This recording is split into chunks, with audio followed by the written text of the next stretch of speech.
เอาละสบายดีทุกคนตอนนี้เฮากะชิมารีวิวของที่เฮาสั่งมาจากราชดามันเป็นไม้ตัวนี้มันเป็นไม้อีวะเพิ่งซื้อก่อนซื้อยัง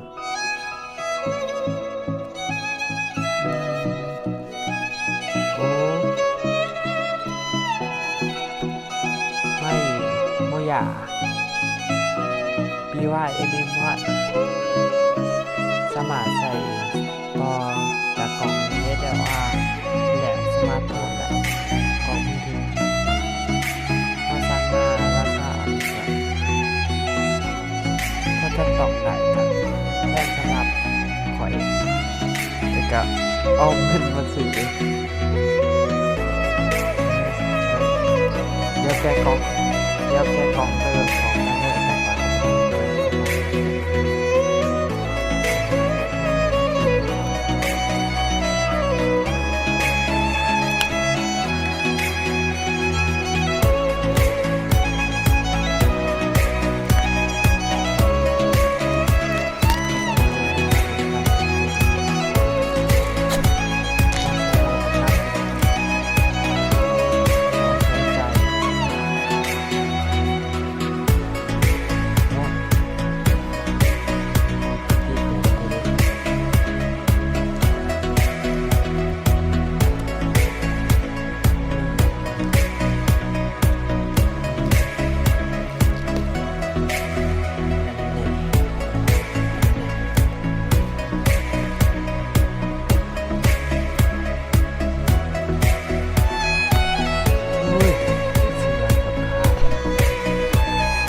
มว่ามีซ้ายหนึ่งซ้ายตัวนี้มันสิต่อกล่องโดยตรงช่องขีดเบอร์2เห็นบ่ทุกคนเป็นช่องขีดและในตัวกล่องก็สิมีประมาณนี้นะแล้วเฮาสิลองเทสให้เบิ่งว่าไปทางหนองว่าเทสอยู่ในนี้ก็สามารถซื้อได้จากหาร้านหลายพวก Lazada Shopee เขาขาย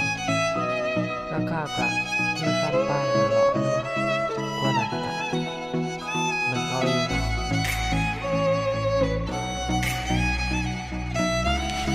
ก็สิลอง เอาเขาจะสิประมาณนี้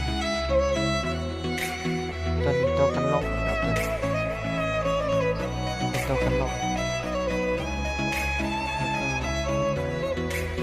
ซ้ายตัวนี้เสียบช่องขีดเขากดมันตัวนี่ของเขาดังแปะเลย3ขีดไว้เสียบเขาโทรศัพท์เดี๋ยวสิลองเทสให้เบิ่งว่ามันเป็นอย่างไรตัวนี้ก็เรียบไหวแล้วมันก็บริใช้ยังนะเนาะเราก็เป็นเปิดเท่านี้แหละของ